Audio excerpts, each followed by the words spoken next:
Hello students, welcome on success steps with Priyanka. Hopefully आप बेहतर होंगे और पॉजिटिव एनर्जी के साथ अपनी पढ़ाई कर रहे होंगे। प्रैक्टिस को स्टार्ट करने के पहले मैं आपको मोटिवेट करना चाहूँगी।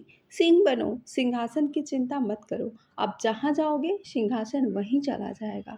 बिल्कुल पॉजिटिव बने रहना है, अपनी पढ़ाई करती रहनी है, प्रैक्टिस करते रहना है। हमें रोज़ के अपने टारगेट निर्धारित करने हैं और रोज़ उसको अचीव करने में पूरा अपना दिन लगा देना है, तभी जाके हम सफल हो पाएंगे।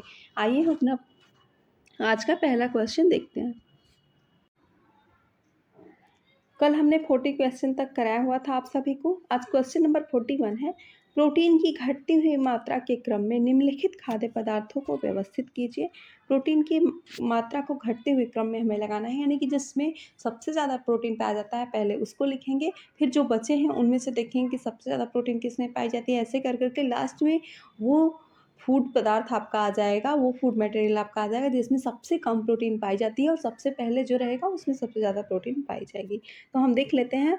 बात करें दालों की, तो दालों में सबसे ज़्यादा प्रोटीन पाया जाता है और मूंग दाल भी दाल का एक प्रकार है, तो सबसे पहले नंबर पे वो आएगा जो दूसरा हो जाएगा मूंग दाल आपका।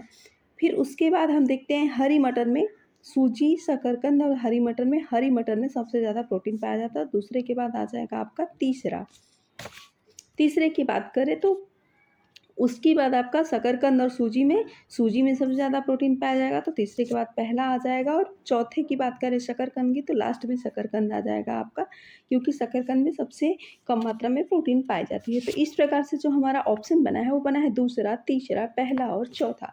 तो हम देख लें कि सबसे पहले दूसरा को चेक करते हैं कि दूसरा किस में दिया हुआ है। तो देखिए आपका डी में सबसे पहले नंबर पर चौथा दिया हुआ है, तो ये ऑप्शन कट गया। बी में पहले नंबर पे तीसरा दिया हुआ है, तो ये ऑप्शन भी कट गया। और सी में पहला दिया हुआ है, तो ये ऑप्शन भी कट गया। इस प्रकार से हमारा जो ऑप्शन बचा है वो ए हो गया और ए में दिया हुआ है दूसरा, तीसरा, पहला और चौथा, और हमारा राइट ऑप्शन भी बना है दूसरा, तीसरा, पहला और चौथा। तो A option is the right answer. Next question. अगर आपको सेशन पसंद आ रहा होगा तो वीडियो को लाइक कर दीजिएगा, चैनल को सब्सक्राइब कर लीजिएगा, जिससे कि मेरी आने वाली हर वीडियो आपको मिलती रहेगी और आप यूथ प्रैक्टिस के 6000 प्लस जो क्वेश्चन है उन सभी को आप मेरे साथ इजीली सॉल्व कर पाएंगे।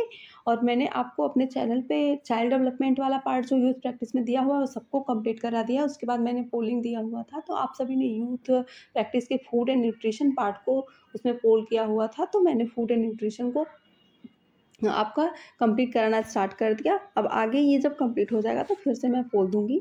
ओके, आइए क्वेश्चन को देखते हैं। स्टेटमेंट है, एक क्वाशियोरकर शिशु की टांग एडीमा ग्रसित होती है और इसका रीजन है गुर्दे सोडियम उत्सर्जित करने में सक्षम नहीं होते हैं, जिसके फलस्वरूप शरीर में पानी इकट्ठा हो जाता है।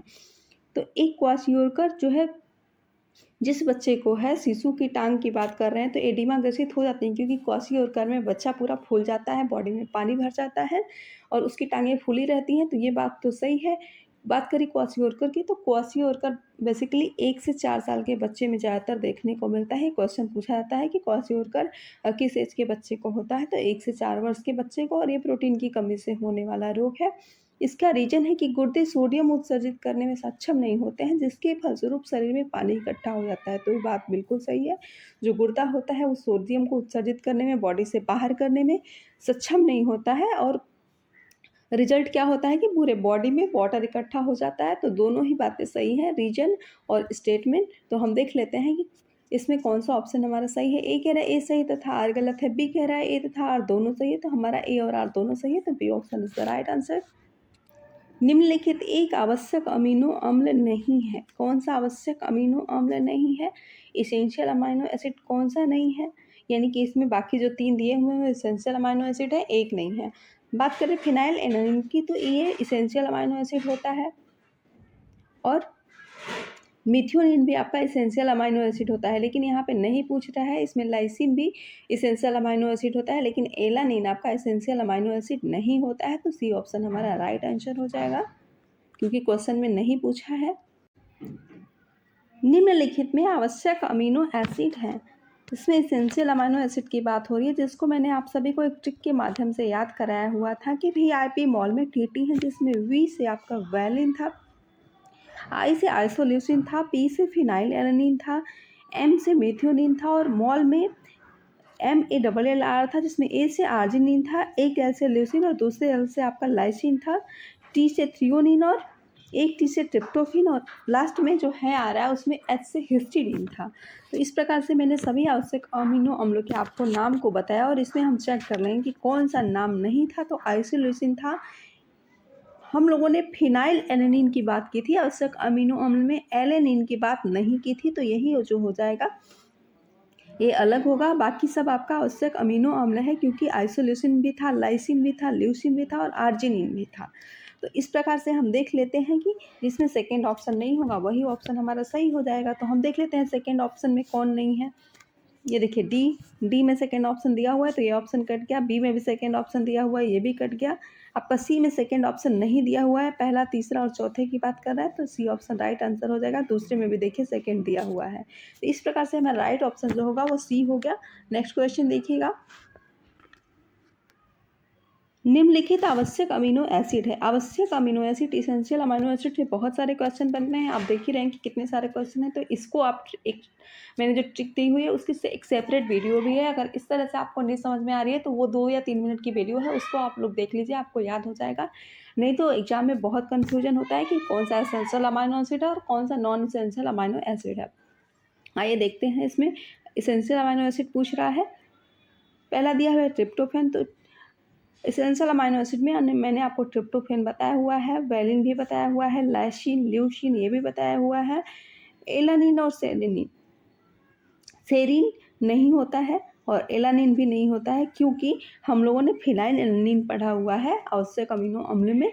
एलानिन सिंगल नहीं पढ़ा हुआ है और सेरीन भी नहीं होता है। तो इस तरह से जो हमारा ऑप्शन बना है वो पहला, दूसरा, तीसरा और चौथा होगा, और पाँचवा और छठवां जिस ऑप्शन में नहीं होगा वही हमारा ऑप्शन सही होगा। तो हम देख लेते हैं पाँचवां और छठवां किस ऑप्शन में है। देखिए यहाँ पे डी ऑप्शन में भी छठवां दिया हुआ है तो डी ऑप्शन हमारा कट गया।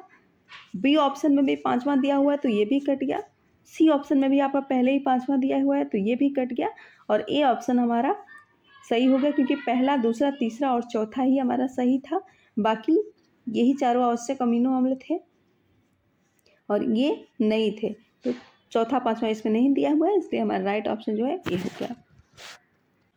निम्नलिखित अनूठे खाद्यान्न पोषण सुरक्षितता के लिए विकसित किए गए हैं। कौन कौन से विकसित किए गए हैं? पूर्ण प्रोटीन किण्वन खाद्यान्न, स्पाइरुलिना, टेक्सचर सोया प्रोटीन और वी कह रहा है अमाइलेज रिच फूड।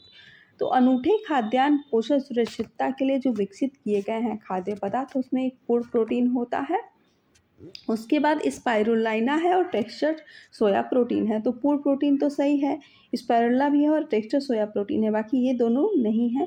तो जिसमें दूसरा और पांचवा ऑप्शन नहीं होगा वो ऑप्शन हमारा सही होगा। और हमारा ऑप्शन क्या बना है? हमारा ऑप्शन बना है पहला, तीसरा और कौन सा है? पहला हो गया, तीसरा हो गया और आपका चौथा हो गया। तो हम देख लेंगे पहला, तीसरा और चौथा के बाद कौन सा ऑप्शन कर रहा है। दूसरा और पांचवा जिसमें नहीं है इसको हमें सेलेक्ट करना है कि दूसरा और पांचवा किस में नहीं है, क्योंकि दूसरा और पांचवा हमारा गलत है। तो देखिए पहले में भी दूसरा दिया हुआ है तो ये गलत हो गया, इसमें भी दूसरा दिया हुआ है तो ये भी गलत हो गया, इसमें भी दूसरा दिया हुआ है तो ये भी गलत हो गया। इस प्रकार से हमारा जो डी ऑप्शन है वही ऑप्शन सी होगा, क्योंकि सही होगा, क्योंकि पहला, तीसरा और चौथे के बाद डी ऑप्शन ही कर रहा है। खाद्य पदार्थ में नाइट्रोजन की मात्रा के क्रूड प्रोटीन में परिवर्तित होने का आकलन करने के लिए रूपांतरण का गुणक है कौन सा है? ए कह रहा है 6.25, बी कह रहा है 16.0, सी कह रहा है 5.5 और डी कह रहा है कि 4.0। तो खाद्य पदार्थ में नाइट्रोजन की मात्रा के क्रूड प्रोटीन में परिवर्तित होने का आकलन करने के लिए जो रूपांतरित गुणक है वो 6.25 है।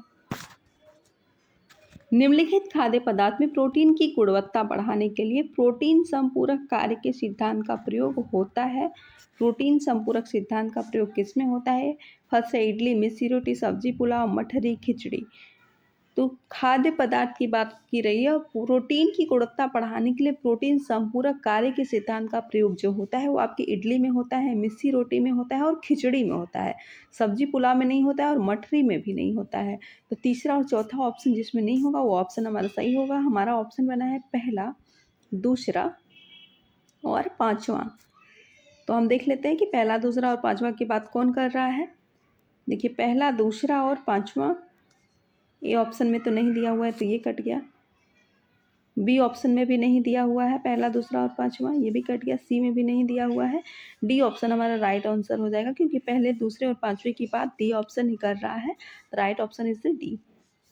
सुगंधित अमीनो अम्ल है, सुगंधित अमीनो एसिड कौन सा है? Tyrosine, tryptophan. तो टायरोसिन आपका सुगंधित अमीनो अम्ल है। आपको क्वेश्चंस कैसे लगे आज के, एक्सप्लेन करने का तरीका कैसा लगा? अगर आपका कोई भी डाउट रह गया है तो मुझे कमेंट करके बताइएगा, मैं उसको सॉल्व करने का जरूर कोशिश करूँगी। Thank you, bye bye, take care.